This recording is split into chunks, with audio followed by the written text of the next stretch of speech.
Bienvenidos a Tapa Dura, el podcast de la Biblioteca de Cobeña. Hoy os traemos la segunda parte de La tinta a la tecla. Esta es la tecla y en este caso la tecla la pulsa Jesús Ortega. Sí, que es un experto en Lorca, ya que habíamos hablado de la obra Poeta de Nueva York de Federico García Lorca. Aquí hay una continuación. Nos tomamos la libertad de llamarle experto. Sabemos que no le gusta, pero vamos a dejar que escuchéis la entrevista con Jesús y al final yo creo que incluso podríamos hacer una encuesta para saber si es o no es experto, ¿vale? No vamos a decir nada por ahora. No. Luego al final de la entrevista, pues, tanto Javi como yo daremos la opinión y vosotros, si queréis, nos decís si es experto o muy experto o súper experto. O bueno, otra opinión. A lo mejor hay una nueva palabra que hay que mirar en el diccionario de la RAE a ver alguna definición. Pero os invitamos a escucharla porque merece la pena. Sí, así que ahora vamos a charlar con Jesús Ortega.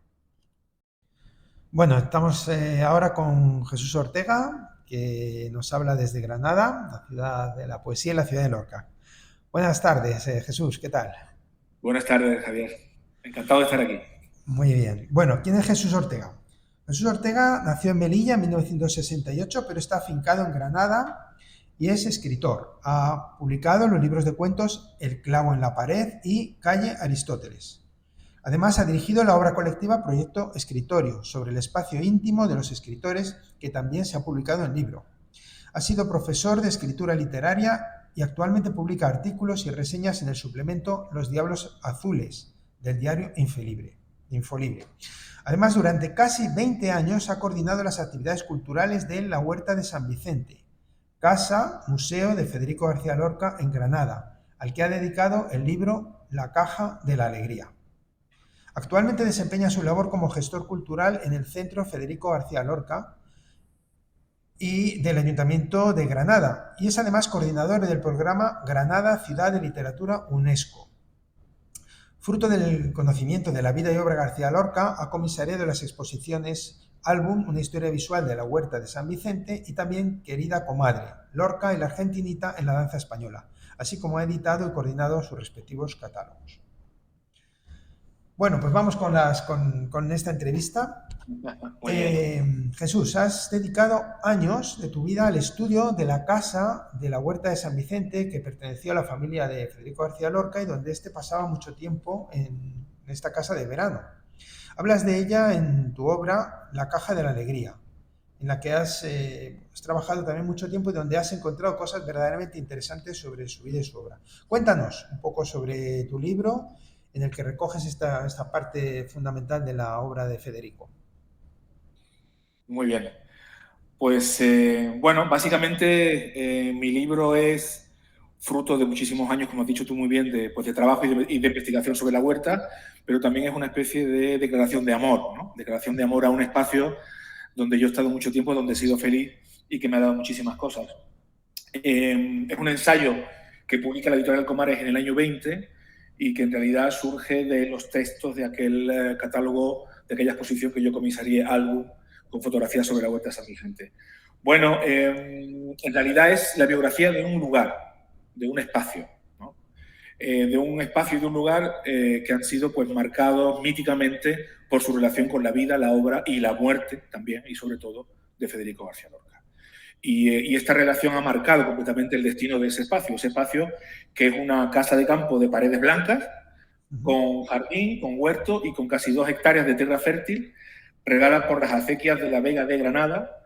Y en esa casa Lorca vivió los veranos entre el año 26 y el año 36. Y él estaba en el año 36 en esa casa cuando estalló la Guerra Civil. Y que bueno, fue un refugio familiar, pero sobre todo fue un santuario para su escritura. Esto es lo importante para mí, porque fue el rincón donde él escribió, por ejemplo, y esto es muy impresionante, ¿no? Saber todo lo que Lorca escribe en esa casa. Escribe, por ejemplo, Así que pasen 5 años en el año 31, en el verano del año 31. Escribe, por ejemplo, Bodas de sangre en el verano del año 32, casi completa. O Yerma entre los veranos del año 33 y 34, solo por decir algunos títulos, ¿no? Por no cargar de títulos y de años, ¿no? Esto es muy impresionante. En ese escritorio que hoy se puede visitar, que es el escritorio original, el que fotografió en el año 35 Eduardo Blanco Amor, en ese escritorio él escribe Yerma en el año 33 y 34. Esto para mí es muy impresionante. Mi libro, bueno, pues explora todas las facetas de la Huerta de San Vicente. Pues las que podáis imaginar, ¿no? La huerta como paisaje,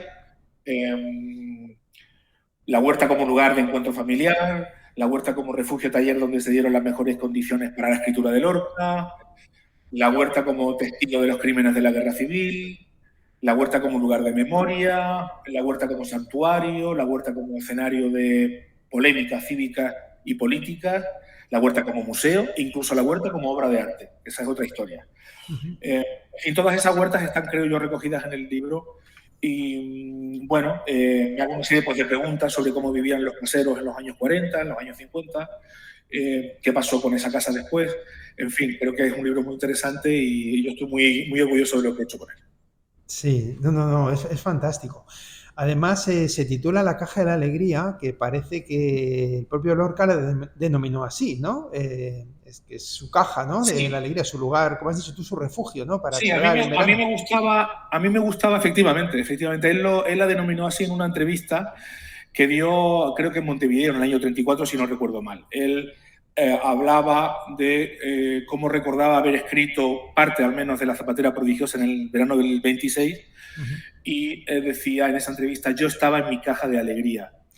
Y me gustó muchísimo esa imagen, esa idea, aparte de que Lorca es un fantástico creador, como sabes, ¿no? de imágenes, de metáforas y de simbolizaciones. Sí. Esa idea de la Huerta de San Vicente como lugar donde se es feliz, me interesaba mucho resaltarlo en mi libro porque, como tú sabes bien, la huerta ha sido sobre todo estudiada durante muchísimos años y en muchísimos libros y por muchísimos autores como el lugar que, digamos, preside toda esa serie de actos iniciales que rodean el asesinato de Federico. La huerta ha estado marcado, digamos, por esa presencia que rodea a Lorca en el verano del 36, pero a mí me interesaba hablar de, bueno, pues de toda la vida que hubo allí en los veranos anteriores, de cómo se relacionaba con su familia, de cómo hacía tonterías, de cómo recibía a sus amigos, de cómo escribía y de cómo fue, en definitiva, feliz.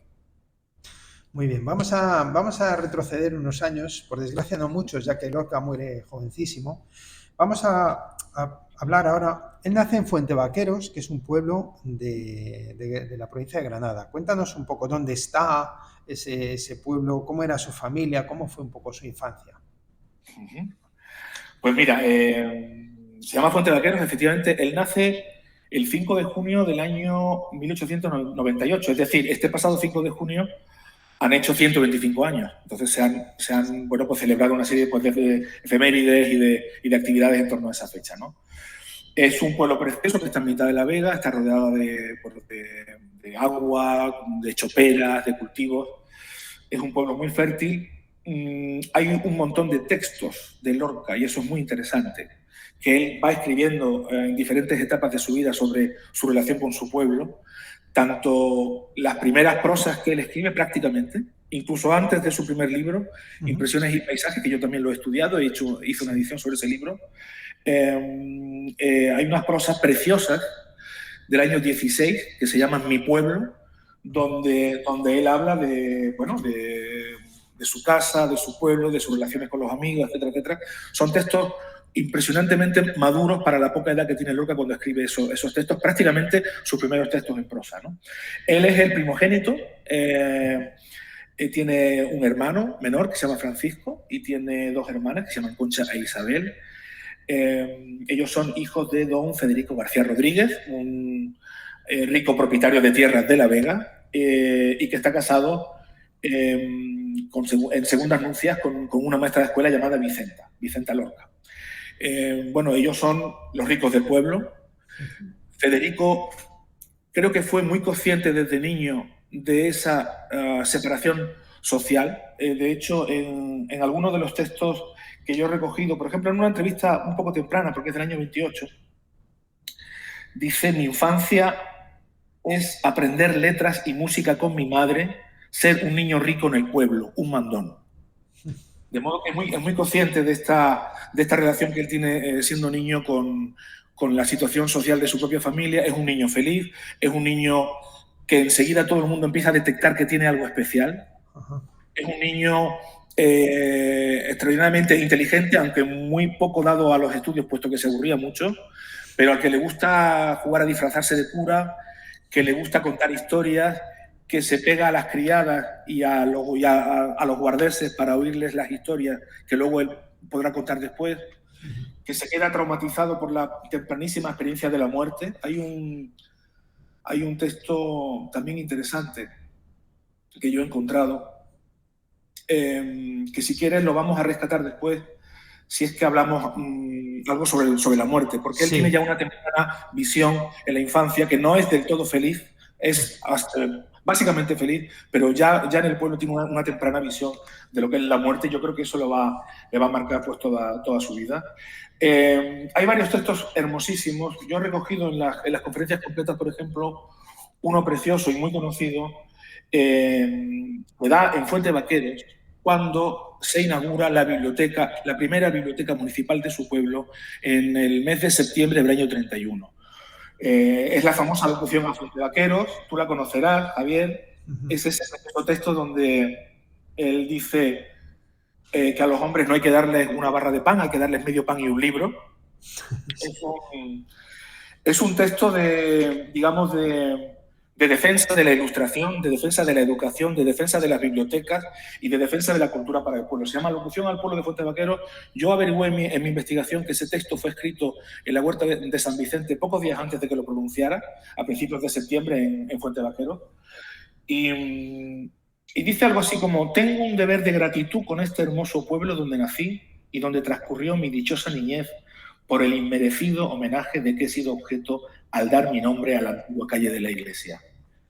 Todos podéis creer que os lo agradezco de corazón y que yo, cuando en Madrid o en otro sitio me preguntan el lugar de mi nacimiento, en encuestas periodísticas o en cualquier otra parte, yo digo que nací en Fuente Vaqueros, para que la gloria o la fama que haya de caer en mí caiga también sobre este simpatiquísimo, sobre este modernísimo, sobre este jugoso y liberal pueblo de la Fuente. Bueno, es uno de los textos preciosos que Lorca le dedica a su pueblo. Hay muchos más. Me gustaría cerrar con otro precioso, porque Lorca está lleno de sorpresas, sobre todo en sus textos menores, en los textos que aparentemente nadie o casi nadie conoce. Fíjate qué texto. Dice, también hablando de su pueblo y en su pueblo. Y ya que estamos juntos, no quiero dejar de elogiar vuestra maravillosa fuente de agua fresca. La fuente del agua es uno de los motivos que más definen la personalidad de este pueblecito. Los pueblos que no tienen fuente pública son insociables, tímidos, apocados. La fuente es el sitio de reunión, el punto donde convergen todos los vecinos y donde cambian impresiones y airean los espíritus. Con motivo de la fuente, hablan las mujeres, se encuentran los hombres y a la vera del agua cristalina crecen sus espíritus y aprenden no solo a quererse, sino a comprenderse mejor. Muy bonitas palabras. Y bueno, aquí en Coveña también tenemos una fuente, la de la Fuente de Arriba, que también es lugar de encuentro. Bueno, claro que sí. Claro que sí. Después sabemos que Federico viaja a la residencia de estudiantes de Madrid, donde va a encontrarse con Luis Buñuel y Salvador Dalí, entre otros muchos amigos. Este cambio fue, bueno, está dicho así, ¿no? Como un cambio fundamental en la vida de Federico. Cuéntanos algo de este giro, de este salir de Granada y de Fuente Vaqueros hasta Madrid, ¿no? Capital de España. Bueno, fue fundamental. Fue fundamental, una experiencia fundamental. Si Lorca no llega a salir de su propia ciudad, si no llega a convencer a su padre de que costease ese viaje y de que intentase entrar en la residencia, que no era nada fácil, entrar en esa venerable institución, una institución fundamental para la cultura, como sabes, española del siglo XX, de ideología, de raigambre institucionista, esa idea institucionista de, a través de la educación, de crear, en principio, élites lo mejor ilustradas y lo mejor educadas posibles, élites que a su vez fuesen permeando y irrigando después el tejido social. Esa idea institucionista, como sabes, se plasma en ese invento, en ese gran invento, que es la residencia de estudiantes. Era muy complicado entrar. Federico hizo lo que pudo para convencer a su padre. La influencia de Fernando de los Ríos también fue muy importante para que eso fuese posible. De hecho, es la carta de recomendación de Fernando de los Ríos en el año 19, la que lleva una para Juan Ramón Jiménez y otra para el director de la residencia, la que lleva en la mano Federico cuando se planta en Madrid en el 19. Fíjate que en esa carta que recomienda a Juan Ramón, le dice: muy querido poeta, ahí va ese muchacho de anhelos románticos. Recíbalo usted con amor, que lo merece. Es uno de los jóvenes en que hemos puesto más vivas esperanzas. Lorca le cae muy bien a Juan Ramón Jiménez, Lorca le cae muy bien a Jiménez Frau, está allí desde el año 19 hasta el año 26, es capital para todo el desenvolvimiento de Federico, toda la conexión de Federico con el movimiento de las vanguardias que hay en Madrid, con el ultraísmo inicial, por supuesto su descubrimiento personal de Dalí. Es fundamental esa conexión que hace Lorca con los vástagos de algunas de las mejores familias de España que mandan a sus hijos a la residencia para hacer todo tipo de carreras, no solamente artísticas. Pero es fundamental que él conozca allí a Dalí y conozca a Buñuel. Y es realmente desusado y muy especial que coincidan tres genios en un espacio tan chico, ¿no? Y en el mismo tiempo, ¿no? En el mismo espacio y tiempo. Tres de los mejores cerebros que ha dado España en el siglo XX a todo el mundo, con influencia global, resulta que estaban en el mismo sitio, ¿no? Esto es muy, muy importante para los tres, aparte de que han dado juego a un sinfín de anecdotario que no me va a dar tiempo a contar aquí, que están muy bien contadas en las biografías, por ejemplo, en la biografía de Gibson, por supuesto, pero bueno, cada asunto tiene un libro especial. Yo recomendaría, si algunas personas quieren seguir indagando algo más en la relación tan extraordinaria, en ese triángulo que montaron Dalí, Buñuel y Lorca, yo recomendaría un libro de Agustín Sánchez Vidal, que se llama Buñuel, Lorca, Dalí, el enigma sin fin, que tal vez esté en la biblioteca, no lo sé. Pero yo lo recomendaría porque ahonda en ese nudo de relaciones entre los tres, ¿no? Que sería muy largo de contar, ¿no? Muy largo de contar cómo Federico primero comienza una relación más estrecha con el propio Buñuel, luego conoce a Dalí, luego va a ver a Dalí a Cadaqués, le lee Mariana Pineda a Dalí muy tempranamente, antes de que se representase incluso. Los veranos que pasa Dalí Federico en Cataluña con Dalí son fundamentales.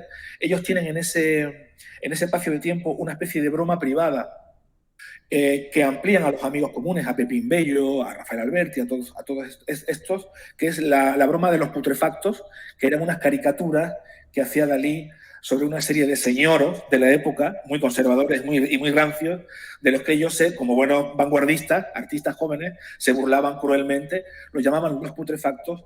Esa era una de las complicidades entre Dalí y Lorca. Luego hubo otras con el propio Buñuel, como sabéis, la historia es muy conocida. Buñuel se junta después con el propio Dalí, entra en cuestión la cuestión del surrealismo, la cuestión del cine, la cuestión de Un perro andaluz y la cuestión clave y capital de la publicación del Romancero Gitano en el año 28. Federico publica en el año 28 El Romancero Gitano, que es el libro más famoso de Federico, el más traducido a todas las lenguas del mundo, como sabes, y que le hace decir a Dalí: Federico, esto es putrefacto. Tu libro es putrefacto. Has traicionado en la estética de vanguardia surrealista o protosurrealista en la que nos estábamos embarcando nosotros, y de pronto nos ha salido con un libro popularista que bebe de la tradición, etcétera, etcétera. Fueron unas críticas crueles porque ni Dalí ni Buñuel supieron entender el Romancero Gitano, no entendieron la extraordinaria brillantez, la jugada posmoderna 100 años antes de que existiese ese término que Federico hace con los romances, ¿no? Con los romances y con clichés tan de la época como la gitanería, el mundo gitano, esos constructos de tipo romántico, ¿no? sobre el pueblo libre, el pueblo apasionado frente al poder, en este caso encarnado por la Guardia Civil, y muchos otros temas interesantísimos todos y muy, muy relevantes que hay en el libro. El libro no es ninguna tontería y el libro no era en absoluto ni comercial, o no tan comercial, ni tan facilón y populachero como Dalí y como Buñuel creían, pero eso desde luego dinamitó su relación, la rompió, y la crisis fue tan grave y tan gorda que, para bien nuestro, motivó que Federico hiciese ese viaje a Nueva York posterior, ¿no? Pero esa es otra historia. De modo que, como ves, las influencias del haber viajado a la residencia son enormes. Por supuesto, muchas más que no he comentado aquí porque no tenemos tiempo. El estreno de su primera obra de teatro, El maleficio de la mariposa, en el Teatro Eslabre en el año 20, etcétera, etcétera, etcétera. Sí. Bueno, aquí hay dos caminos, dos preguntas que te quiero hacer. No sé cuál es el mejor orden, pero vamos primero. Vamos primero con lo andaluz, efectivamente. Tanto en el grandísimo romancero gitano como el poema del Cantejondo sitúan a Lorca casi como el máximo exponente de lo andaluz, no solo de lo granadino, sino de lo andaluz, y el andaluz universal, no sé si hay otro que se pueda comparar. El interés además que tiene Lorca por el mundo gitano, por el cante flamenco, ¿no? Que él en compañía de Falla va a destacar. O sea, que hay una vertiente, ese amor al pueblo del que has referido tú al principio, de ese interés, aunque él era de otra clase social, por la cultura y la vida popular, ¿no? Háblanos un poco de ese, antes de seguir con Nueva York, que vamos después, este amor de Lorca por la música, que es la otra gran pasión, ¿no? De Lorca junto a la poesía, y su interés por el mundo gitano, por el mundo andaluz en el aspecto musical. Bueno, es una pregunta clave. Sí. Es una pregunta clave porque es una pregunta que apunta a una de las claves de la poética de Lorca, de la estética de Lorca, ¿no? Y sobre eso yo creo que hay mucho que contar, ¿no? Y mucho nudo que desliar, ¿no? Yo diría que, digamos, la estética que busca generar arte contemporáneo, arte de vanguardia, incluso arte hasta radical y el más moderno posible, pero surgiendo del venero de lo popular, esto es algo que atraviesa toda la obra de Lorca. Esto es algo que es central, creo yo, en toda la poética, en toda la estética de Lorca, desde el principio hasta el final, y que se manifiesta de muy diversas formas. Y que podemos observar desde el minuto 1 hasta el final, desde sus primeros libros hasta los últimos, y plasmados de diversas maneras, pero siempre con esa, digamos, con esa dicotomía, con esa doble conexión entre lo popular y lo vanguardista. Lorca genera esa dicotomía en su propia obra permanentemente. Lo hace con Los títeres de Cachiporra. Lo hace el 6 de enero del año 23, juntándose con Manuel de Falla y con Hermenegildo Lán para diseñar, programar y realizar la primera función de teatro de marionetas culta y de vanguardia que se hace en España nunca. ¿Cómo? Usando como origen para sus propias obras los cristobicas, los títeres de Cachiporra, pues populares que iban como los marionetistas de pueblo en pueblo, totalmente menospreciados, vinculados con la oralidad, sin escribir jamás los textos, puesto que eran textos que venían incluso de la cuentística oriental y medieval, como el cuento de la niña que riega la albahaca, que Lorca la hace en esa noche, en esa tarde de Reyes del año 23. Pero, ¿qué hace Manuel de Falla en esa función? Mientras Federico actúa la niña que riega la albahaca, pues ni más ni menos que toca piezas de Stravinsky. Mezcla, ¿no? Algo que no se había concebido nunca, ¿no? Entonces, en ese contexto es en el que ellos conciben la primera experiencia de gestión cultural vinculada con el flamenco. Porque Lorca, lo maravilloso de su trayectoria es que fue muchísimas cosas, como sabes, ¿no? Fue dibujante, fue músico, fue poeta, fue escritor de teatro, pero también fue gestor cultural. Falla y él concibieron la primera gran operación de gestión cultural seria vinculada con el flamenco, que hasta entonces era un arte muy menospreciado.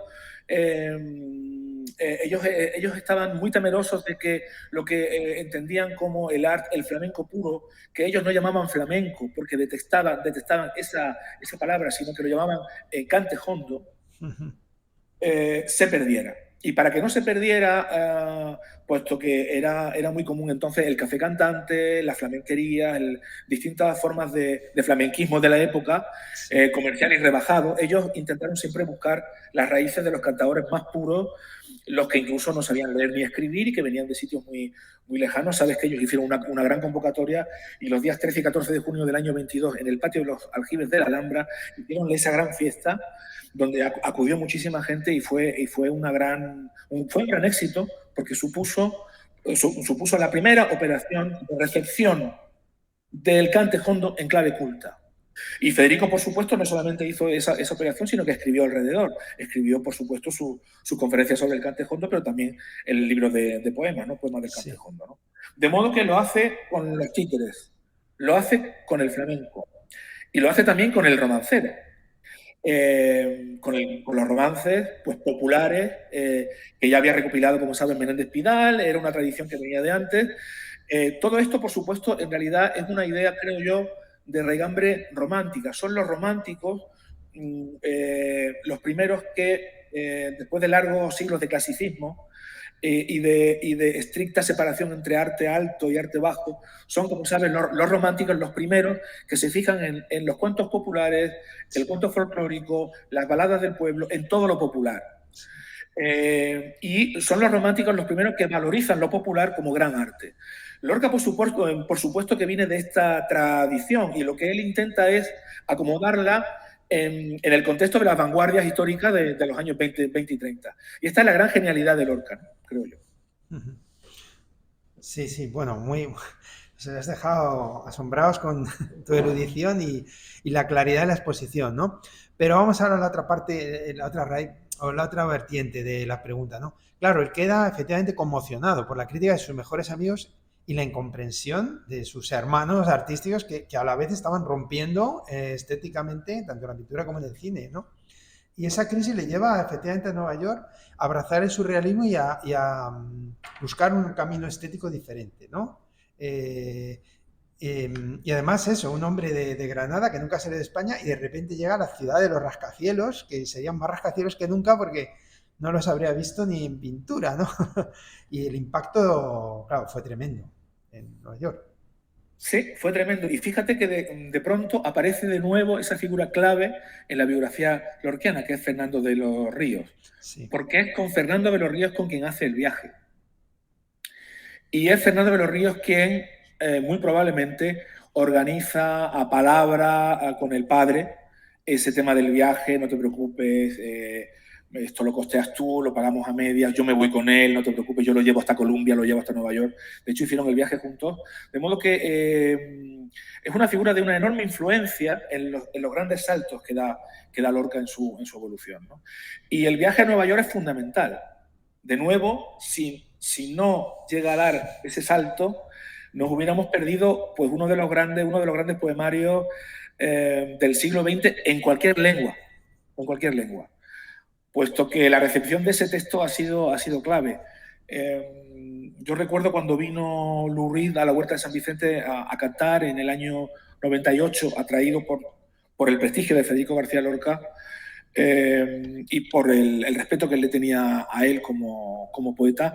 Él dijo en esa ocasión, cuando él llegó a Granada en el 98, él dijo que Poeta Nueva York era su libro de cabecera, que lo tenía en su mesita de noche desde hacía años y que lo leía mucho y constantemente. Esto es algo que se sabe, es decir, gran parte de la mejor poesía norteamericana contemporánea ha bebido de ese texto. Los beatniks y muchos otros, Ashbery y muchas otras corrientes. Ahora no es tiempo de empezar a tirar de ese hilo y soltar nombres, pero ha sido un libro, como sabes, tremendamente influyente. También es muy interesante leer las cartas que Federico manda a su familia, puesto que llega justo, muy poco antes de que suceda el crash del año 29. Y hay en concreto una carta que no voy a leer porque no tenemos tiempo, pero que recomiendo muchísimo a los lectores que se vayan a cualquier edición del epistolario de Lorca, que es fascinante, porque una de las cosas que más enganchan de acercarse a la figura de Lorca es verlo en acción, en fresco, en privado, sin tunear cómo escribe las cartas. en cualquier edad. Eso lo recomiendo yo siempre a todo el mundo como una de las vías de enganche a Lorca más infalibles. De modo que, por favor, escuchadores, oyentes, vayan corriendo a leer el epistolario, las cartas de Federico García Lorca, a su familia, a sus amigos. Él está en el año 29 y hace una descripción de lo que ve por las calles, de cómo se lanzan desde los rascacielos los millonarios arruinados y de todo el ambiente que hay, que es fascinante, interesantísimo. Él se suponía que iba a aprender inglés, no aprendió ni papa. Se sabe que se escapó mucho por Harlem, por el mundo cultural negro, del renacimiento negro de Harlem, que eran también esos años de los orígenes del jazz, de modo que es impresionante ver cómo Lorca está siempre en los lugares claves de la cultura mundial del siglo XX, ¿no? Está con Dalí y con Buñuel, con el surrealismo y con un perro andaluz, está con el romancero gitano en el 28, está luego con el crash en Nueva York, justo en ese momento. Él es consciente ya de lo que es el capitalismo y de lo que supone eso, y escribe un libro que es una vibrante crítica de eso, ¿no? Una vibrante reivindicación de la espiga, de la tierra, de lo fértil, del origen, frente a esa cultura del rascacielos que es atea, que es fría, que es inhumana, ¿no? Hay toda una teorización sobre eso en el libro, muy interesante, pero además el libro contiene muchas otras cosas, porque también es un libro muy vitalista, hay una lectura muy potente y muy polémica también de Walt Whitman. Hay un descubrimiento, creo en otra clave. No tenemos datos, porque no sabemos muy bien biográficamente lo que le pasó ahí, pero sí sabemos que hay un descubrimiento en otra clave, una clave más robusta y más potente de su sexualidad, vivida allí en Nueva York. De modo que fue un viaje tremendamente rico.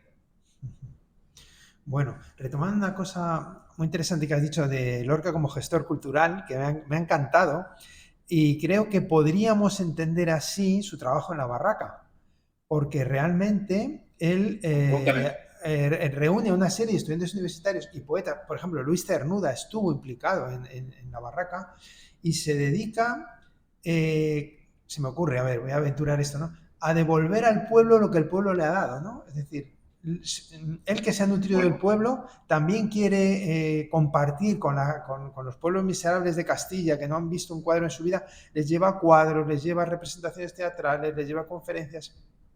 O sea, hay una gestión cultural tanto de jóvenes y universitarios que puedan divulgar entre el pueblo analfabeto los tesoros culturales españoles, ¿no? Y esa es una labor impresionante. Absolutamente, absolutamente. Y es muy interesante todo lo que hizo con la barraca, y también de nuevo volvió a dar en el clavo y volvió a generar un modelo, ¿no? En este caso la idea también fue posible gracias al advenimiento de la Segunda República y gracias de nuevo a la aparición de este personaje clave, que es Fernando de los Ríos, que a la sazón es ministro de Instrucción Pública y es quien libra el presupuesto para que ese proyecto sea posible. De modo que fíjate cómo de nuevo aparece Fernando de los Ríos, ayudando, ¿no? En un principio es una idea institucionista, es una idea ilustrada. En un principio es una idea de regambre fuertemente ilustrada que consiste en ilustrar al pueblo, ¿no?, en llevar obras de teatro clásico a pueblos de Castilla, a pueblos de Galicia, donde jamás habrían visto una obra de Lope de Vega, por ejemplo. Pero en Lorca eso, como tú dices muy bien, es mucho más complejo siempre, porque Lorca nunca mira de arriba abajo al pueblo. Efectivamente, esa idea me parece muy sugestiva, la que apuntas de devolución. Voy a devolver al pueblo lo que me ha dado. Me parece muy sugestiva y me parece muy certera. Estoy convencido de que era así. De hecho, él lo hace saber también en entrevistas y en todas las veces en las que se expresa en público sobre lo que está haciendo, ¿no? Porque a él le parece que no hay nadie mejor capacitado para entender a la primera fuente ovejuna o un texto de Cervantes o de Calderón que el pueblo, ¿no? A él le parece también, con esa conexión con el romanticismo, ¿no?, que el pueblo es es lo más sofisticado que hay, ¿no? Lo más sofisticado culturalmente que hay, que está más preparado que nadie, desde luego 1000 veces más preparado que la rancia burguesía acomodaticia, filistea y mediocre para entender las grandes obras de arte de todos los tiempos, los grandes clásicos. Él cree que hay una conexión simbiótica casi entre las grandes obras del canon clásico y el pueblo, que ahí hay una especie de línea de comunicación. Casi un cordón umbilical. Y fíjate que él excluye todo el arte burgués, todo el teatro costumbrista de salón, de toda esa ecuación. Él conecta pueblo con clásicos. Me parece muy interesante esa idea, ¿no? Qué bueno.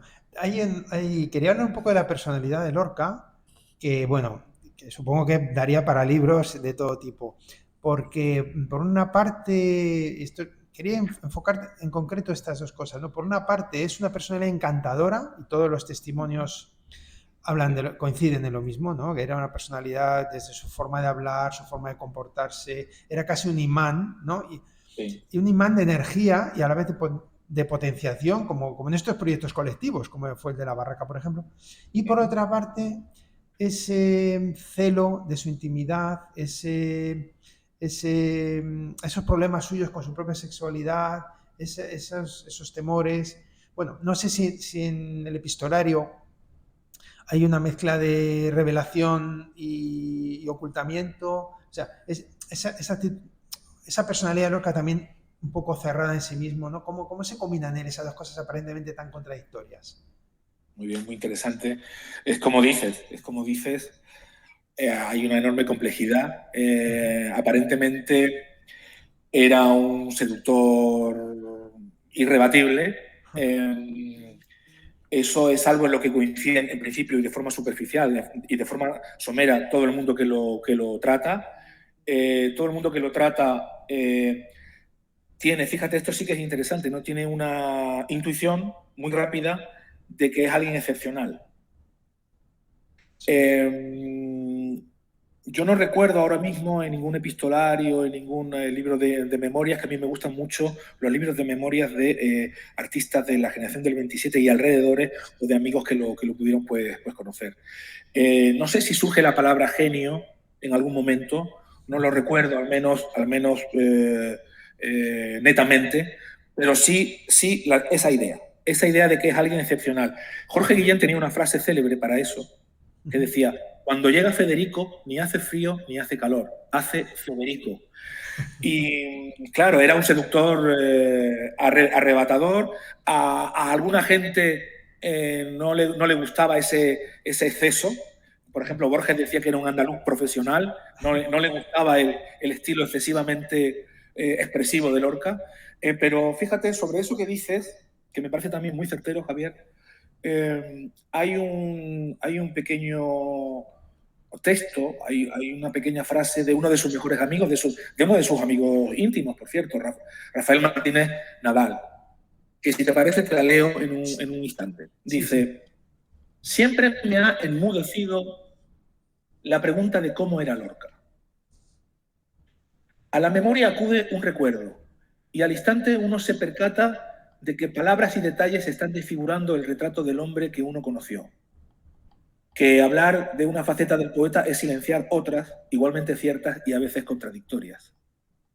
Esto, aplicable a toda persona, en Lorca, por lo variado y rico de su personalidad, adquiere mayores proporciones. Ningún amigo, ningún familiar posee la clave de una personalidad tan compleja como fue la suya. Solo la suma de múltiples ángulos visuales podría darnos una visión que se aproximara a la integridad. Sería por eso tarea urgente y difícil que todos los que con él convivieron en distintos círculos o ambientes nos fueran dejando veraz testimonio de sus experiencias y recuerdos, dice Rafael Martínez Nadal. Por eso es muy interesante acudir a los libros de memorias de sus amigos. Yo los leo y los recomiendo incluso. A ver si encuentro algún título. Vida en claro, de José Moreno Villa. Unos pocos amigos verdaderos, de Santiago Ontañón. Miedo, olvido y fantasía, de Agustín Penón. En estos libros o, por ejemplo, el de Carlos Morla Lynch, que era un diplomático chileno que vivió en Madrid en los años 30 y que fue amigo íntimo, íntimo, realmente íntimo, y que escribía un diario de sus encuentros con Federico. Ese libro que recomiendo muchísimo porque es extraordinario y que enseña una faceta totalmente no conocida de Lorca, se llama En España con Federico. Está muy reeditado y demás. Todos estos libros aportan visiones de Lorca, ¿no? Y claro, Lorca era una persona muy poliédrica, era un tremendo hedonista, un tremendo ligón. Buñuel le reprochaba que hiciese compartimentos estancos y que él, cual Celig, se metamorfosease en el golfo vanguardista presurrealista con Buñuel por las noches en Madrid, pero le decía, al día siguiente te vas con tus amigos los catedráticos, te vas con Jorge Guillén, te vas con Pedro Salinas y te comportas de otra manera completamente distinta. Él podía estar con grandes, y de hecho estuvo con grandes personalidades, y estuvo al mismo nivel con el chofer, con la criada, con el campesino, ¿no? Él, al mismo tiempo, era una persona muy conocida y muy libre por su sexualidad en determinados círculos de su vida privada en Madrid, en Granada, y por otra parte era una persona que tenía un tremendo cuidado, incluso una preocupación muy intensa de que en su familia se guardasen las formas, no se supiese, no se hablase, etcétera, etcétera, etcétera. Es decir, que la riqueza de Lorca es fascinante. Y ya te digo, por debajo a la vez o simultáneamente que ese gran seductor, que a todo el mundo le parecía tener la sensación de estar ante alguien muy, muy cercano a lo que podemos concebir como un genio, era también una persona con oscuridades, con complejos, con miedo. Por ejemplo, se cuenta que era como muy cobardica y que le tenía un enorme pánico a cualquier tipo de dolor físico y por supuesto a la muerte.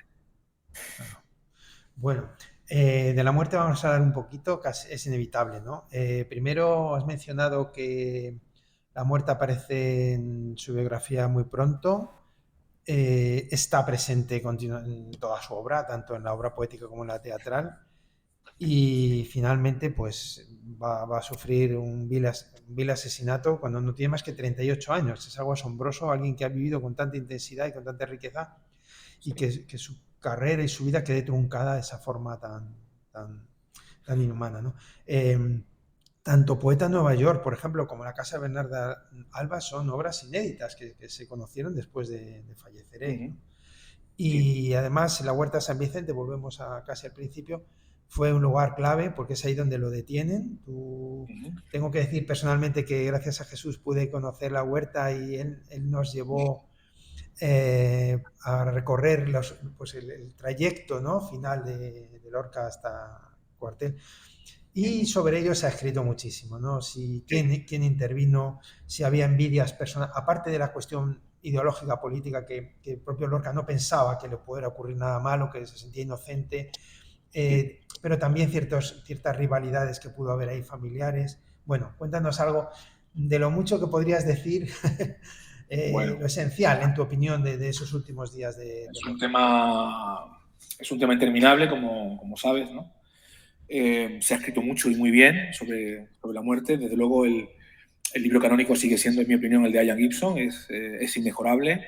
El asesinato de Federico García Lorca, ese libro es central porque es el que reúne toda la información que precedente había sobre el asunto de otros hispanistas, Claude Cuffon, Molina Fajardo, Marie Lafranc, el propio Agustín Penón, muchísimos otros. Y es el que, en mi opinión, mejor apunta, el que apunta en la dirección más correcta, que en general, y sin especificar más, tiene que ver evidentemente con la cuestión política y con la cuestión de que hay un golpe de Estado en el que asesinan a gente vinculada con la República en un sentido amplio. Asesinaron a muchísimas personas y también a él. De modo que él fue uno más en ese sentido. A partir de ahí, evidentemente, pudo sumarse un cóctel. Yo me lo imagino como una especie de cóctel donde uno agita varias ideas al respecto, varias maneras de que eso pudiera haber pasado. Por supuesto, ¿por qué no? La cuestión personal, ¿no? Pero yo no creo, sinceramente, después de todo lo que he leído, no creo que la cuestión personal, que es una de las teorías últimamente en boga, tenga mayor peso que la cuestión política general. No lo creo. Y además, creo que no es correcto pensarlo. Creo que es un poco errar el tiro.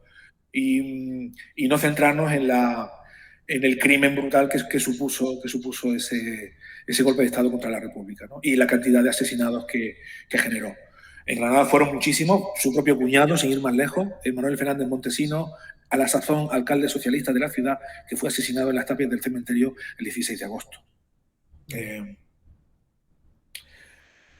De modo que muchísima gente murió y Federico también. Claro, ponernos a contar todo el rosario fascinante, absolutamente fascinante, de detalles que rodean su decisión el 13 de julio en Madrid, una vez que se trata del asesinato de Carlos Sotelo, de correr hacia Granada, de coger ese tren nocturno que de la noche del 13 al 14 de julio lo lleva desde Madrid a Granada, desoyendo los consejos de sus amigos que le decían que por favor que no lo hiciera, que era un error, que todo el mundo sabía que iba a haber una guerra civil y que no era conveniente que él estuviese en Granada, desoyendo esos consejos, por ejemplo el de su amigo íntimo del que leímos antes un trozo, Martínez Nadal, Rafael, a quien le dio un ejemplar del Público, que es una de sus obras también que se han representado después de muerto. Le dijo, guárdame esta obra, le dijo, y si me sucede algo, destrúyela.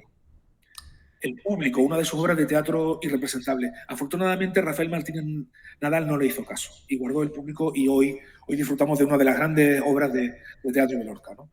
Pero todos los datos que tienen que ver con el asesinato de Lorca, por ejemplo, su obsesión por llegar antes del 18 de julio a Granada, porque quería celebrar San Federico, que es el 18 de julio. Sí, sí. Porque su padre se llamaba igual. Y la familia García Lorca tenía un gran ritual cada año que consistía que en torno al gran patriarca, porque había otros hermanos de su padre, todos con sobrinos, etcétera, etcétera, era un gran clan, digamos, pero su padre era la figura señera, ¿no? de toda la familia. En torno al patriarca, don Federico García Rodríguez, se reunía toda la familia en una gran fiesta en torno a la onomástica de San Federico el 18 de julio.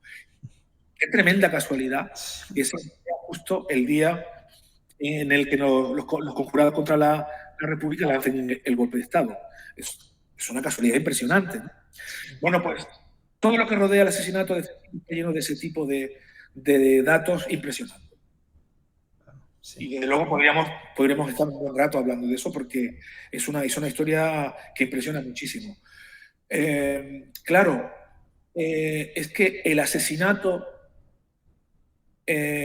a manos del mal, del inocente, del gran inocente, del inocente por excelencia, que es el genio, en juventud y antes de que se expanda por completo, es un crimen de tal magnitud que yo creo que genera una especie de mitología instantánea. Es una especie de mito clásico inmediato, instantáneo, que no deja de generar interés y que no deja de generar rememoración, porque creo que es un mito, creo que es el mito del asesinato, de la inocencia, del bien, de la cultura, del genio, de la poesía, de lo mejor del ser humano a manos del mal. Eso es algo que yo creo que es fascinante y que no deja de manar interés, ¿no? Sí, es cierto. Creo que este año o el año pasado Juan Diego Boto representaba una obra de teatro, no recuerdo el título, sobre la noche, que es precisamente el mito del que tú estás hablando, ¿no? De la muerte de Lorca. Bueno, ya para terminar, voy a hacer una pregunta un tanto ingenua y casi ridícula después de todo lo que has dicho, pero es ¿por qué hay que leer a Lorca? Yo creo que ya has contestado esa pregunta con creces, pero bueno, para que nuestros oyentes y seguidores del podcast digan, pues efectivamente, un genio que nació entre nosotros, cuya riqueza es inagotable y cuya creación no escrita, ¿cuál hubiera sido? ¿No? Es un hombre que estuvo en tantos sitios, ¿en qué otros sitios más hubiera estado? ¿No?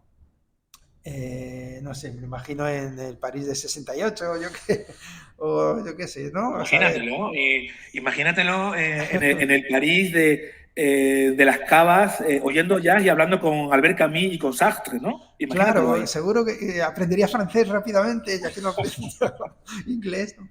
Estaría ahí, ¿no? Y además sería el centro, porque no haría frío ni calor, ni Federico. Bueno, para terminar, dinos algo que no hayamos mencionado de por qué este genio hay que volver a él, ¿no? Bueno, yo O creo por qué vuelves que... tú, perdona, o por qué vuelves tú, ¿no? Bueno, ¿por qué vuelvo yo? Pues es una buena pregunta. ¿Por qué vuelvo yo? Porque me sorprende siempre. Fíjate que Federico es uno de esos autores que uno cree, o que mucha gente cree conocer. Es decir, que se cree conocer superficialmente. Y eso puede generar o mitificaciones superficiales o rechazos prejuiciosos también banales, ¿no? Ah, no, el gitanerío, el romancero. Ah, no, no, no. Qué cansancio de Federico, la luna, el gitano, ¿no? Clichés, ¿no? Apuesto cualquier cosa a que cualquiera de esas personas que mediante un acercamiento superficial puedan tener prejuicios contra los aspectos más banales de su imaginería, la luna, los romances, etcétera, sucumbirán sin remisión ante un acercamiento serio a la obra de Lorca. No me cabe ninguna duda, porque es de una complejidad, es de una riqueza, sobre todo en todas sus manifestaciones laterales, en las que yo insisto mucho. Conferencias, pequeños ensayos, sus pequeñas poéticas, sus alocuciones, las entrevistas en prensa, las cartas a su familia, a sus amigos, todos esos textos, incluso los textos en prosa de juventud, que son impresionantes, cómo tiene tanta calidad un muchacho de 18 años que apenas ha leído 4 libros. Es algo impresionante. Y sus libros de poemas menos conocidos, los poemas para niños, por ejemplo, tan manoseados, pero tan fascinantes a poco que uno se centra en leerlos bien, en leerlos con atención. Pero bueno, aparte de todas estas cuestiones, Lorca habla, como muy pocos, de la lucha entre la vida y la muerte. Lorca habla con una intensidad y una veracidad, como muy pocos autores, de la lucha entre el deseo de libertad, el deseo de ser tú, de vivir tu propia vida, el deseo del propio deseo del sexo y del amor, y sus contrarios, ¿no? La represión, la máscara, la hipocresía, el poder. Esa dicotomía entre vida y muerte, libertad y poder, deseo y sexo y todo lo oscuro, me parece que es la clave de su éxito en la cultura árabe. El teatro de Lorca es tremendamente representado en la cultura árabe, es tremendamente representado en Rusia, es enormemente apreciado en Asia, por supuesto en el mundo griego, en todas las partes del mundo. Hay algo atemporal, hay algo que atraviesa culturas en su teatro clásico, ¿no? Que lo convierte sin duda en un clásico eterno, ¿no? Porque creo que ahonda con un lenguaje de una plasticidad enorme y de una riqueza simbólica y metafórica impresionante, esa dicotomía que a todos nos interesa entre la vida y la muerte. Por eso hay que leer a Lorca y por eso estoy leyendo a Lorca.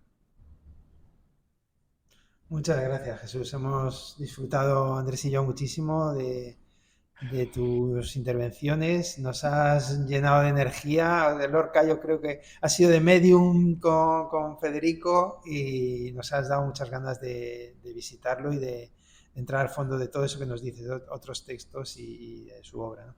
Así que bueno, quedamos muy agradecidos por el tiempo que nos has concedido. Así como una visita guiada a la vida de Lorca. Muy ¿no? bien, muchísimas gracias. Muchísimas gracias. Ha sido un rato también muy intenso, ¿verdad? Y muy bonito. Muchas gracias. Muchas gracias. Muchas gracias. Pues hasta aquí la entrevista con Jesús Ortega. Esperemos que hayáis disfrutado de toda ella. Yo ya se lo comenté que a mí me pareció como una visita guiada por la vida de Lorca, muy didáctica, y esperamos que os lo haya parecido a vosotros también. Y respecto a la pregunta, experto o no experto, yo digo que sí. ¿Tú dices qué dices, Javi? Tú? Yo digo que a las pruebas me remito y que a mí me ha contagiado las ganas de volver a Lorca y ir más allá de los tópicos, ¿no? Exacto. Conocerlo o revisitarlo, los que lo hayan conocido, los que no lo hayan conocido, ¿no? Ujú. Y pues nada, invitaros a acercaros a esta figura y a acercaros a Granada. Pues no estaría mal, ¿no? Una visita muy, muy interesante. Sí, ahí se puede, la ha contado, se puede visitar la Huerta de San Vicente y ver dónde él, gracias al trabajo en parte de Jesús Ortega, se ha descubierto que obras importantes las escribió ahí en los veranos, ¿no? Pero luego dice, los veranos son improductivos. Bueno, a Lorca le cundía todo, Sí. era un talento. Bueno, y como siempre, nos despedimos con una frase, en este caso, extraída del discurso que hizo Federico García Lorca al pueblo de Fuente Vaqueros en septiembre del 31 en la inauguración de la biblioteca de su pueblo, y que la frase dice... Dice así: no solo de pan vive el hombre. Yo, si tuviera hambre y estuviera desvalido en la calle, no pediría un pan, sino que pediría medio pan y un libro. Buena frase. Pero yo sumo otra. Yo tengo mucha más lástima de un hombre que quiere saber y no puede que de un hambriento. Porque un hambriento puede calmar su hambre fácilmente con un pedazo de pan o con unas frutas. Pero un hombre que tiene ansia de saber y no tiene medios, sufre una terrible agonía porque son libros, libros, muchos libros los que necesita. ¿Y dónde están esos libros? Esa es la pregunta que dirige a su pueblo en una biblioteca y que nosotros desde aquí, desde otra biblioteca, os invitamos a bucear en el enorme caudal de libros que están a vuestra disposición. Y como siempre nos despedimos, pues la lectura, como la vida, es maravillosa. Isn't life so amazing? Sometimes it can get crazy, but hey, that's okay. We've got another day to make mistakes and say sorry. There's no sense in our worry, 'cause all we can do is try our best to